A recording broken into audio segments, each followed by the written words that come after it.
All right, Joe Pisapia is back with us. He took a bye week last week, and he's back with us here for the rest of the fantasy football season. Hopefully, several of his 64 fantasy football teams are still alive here. I have two. I have two teams. I have one. My season is kaput, and I have one that I'm still very much alive and actually surging in a little bit. So I'm actually feeling a lot better to see Joe and talk some fantasy football with you. Welcome back.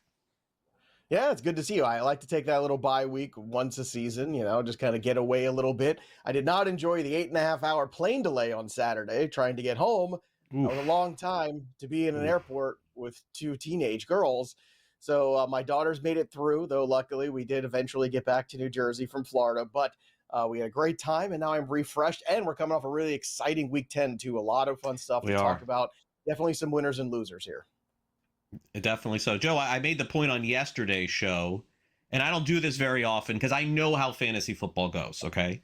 But if you had Jonathan Taylor and lost, I told people on social media, come at me, come after me. I got to see how this went so spectacularly wrong because he had one of the best fantasy days in years at running back, 32 attempts, 244 yards, and 3 touchdowns for Jonathan Taylor. He's one of your winners, as well as TreVeyvon Henderson, who's now finally playing, and Mac Jones, who had a great game in a loss against the Rams. But let's focus here on Jonathan Taylor for a minute, because fantasy owners are so happy, but they're crying because he's not going to play this week.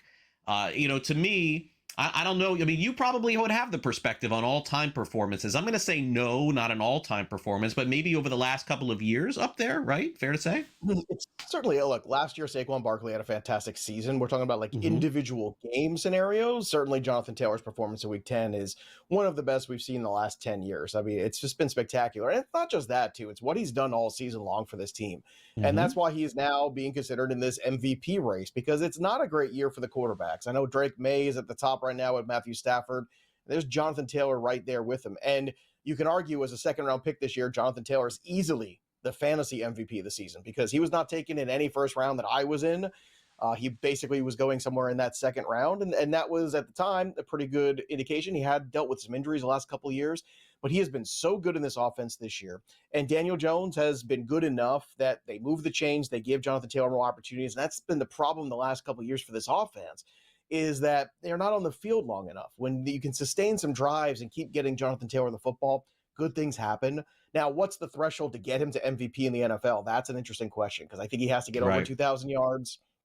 The touchdown total has got to be just undeniable. And he's on pace for that. And in a year where there's Mahomes and Lamar and Josh Allen and none of them are having great seasons, I know Drake May has had a fantastic emerging season here. But at the same point, I don't know necessarily if that's the way it's going to go. But speaking of the Patriots, TreVeyvon Henderson's coming out party. That genie is out of the bottle now.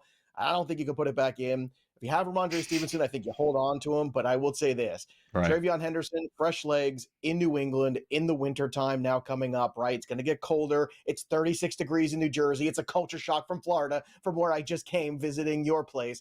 And I will tell you this week against the Jets, all of a sudden, like, now you've got the speed of Kyle Williams, the speed of TreVeyvon Henderson at the right time. A lot of incredible things. And one more thing, too. Mac Jones is a winner, I think, from last week. It's another one where he put up good stats, and I think you look back and you say, okay, does Mac Jones play himself into a role somewhere next year? And considering the quarterback class coming out, I would say the answer is undoubtedly yes. He will be a starter somewhere for some team next season.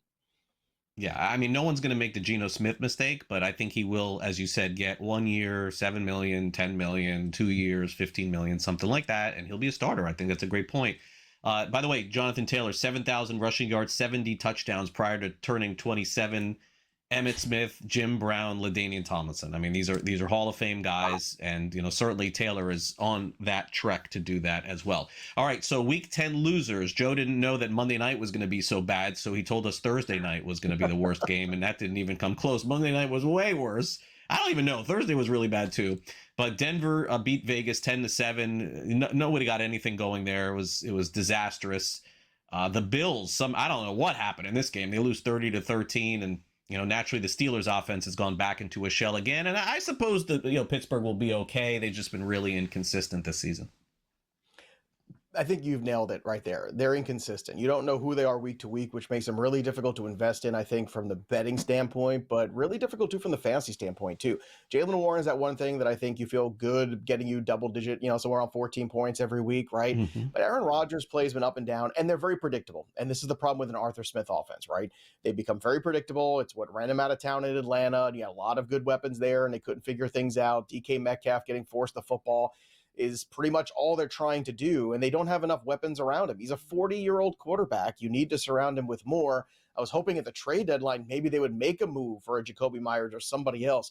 I think he could use a possession wide receiver. They didn't get that. They still don't have that.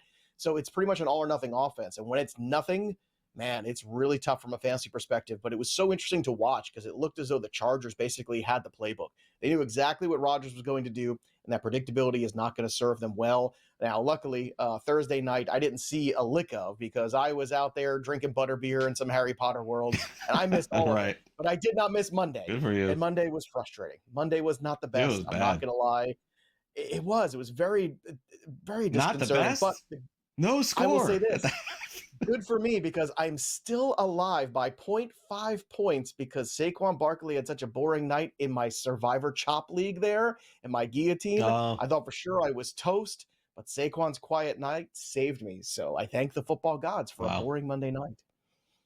Yeah, no, it was rough. All right, so waiver wire this week is not that hot. Let's just call it what it is. I mean, by now you got to have your team, but every once in a while someone will pop in there. So let's take a look here.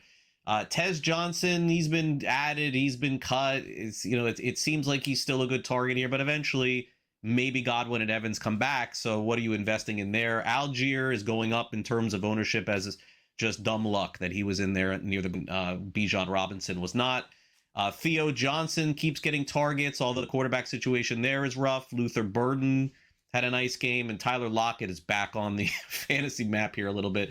That's not going to inspire a lot of people, let's be honest, Joe. I mean, this is like your basic, you look at your team, you look at your league. If it's an active league, you're making trades, right? Like, this is it. Like, if you're going to try to get better, dynasty or not, you got a couple of weeks left to make a deal, and that's it.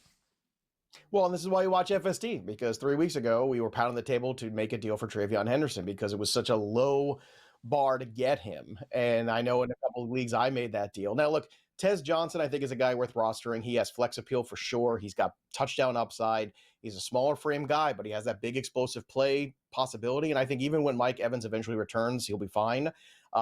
Chris Godwin, I'm not holding my breath for at this point, too. And I think that we were supposed to get him back around week 5. It's now week 11, and we still have no insight to that.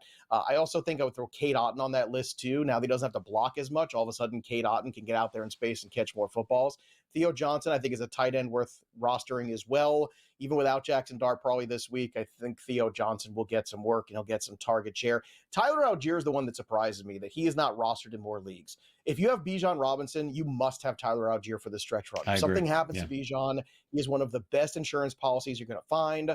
Brian Robinson, you could say the same thing. He's getting more work the last couple of weeks. You can talk about what the game script's been or whatever it might be, but McCaffrey's workload has been enormous this year. So this week is more about insurance on the waiver wire. And of course, we also had a huge move here with Brian Daboll getting fired. I mean, when you have a win probability over 90% in 3 games, you have to get rid of the head coach if you can't win one of those games. So it's a tough situation. But Craig, I'll ask you this.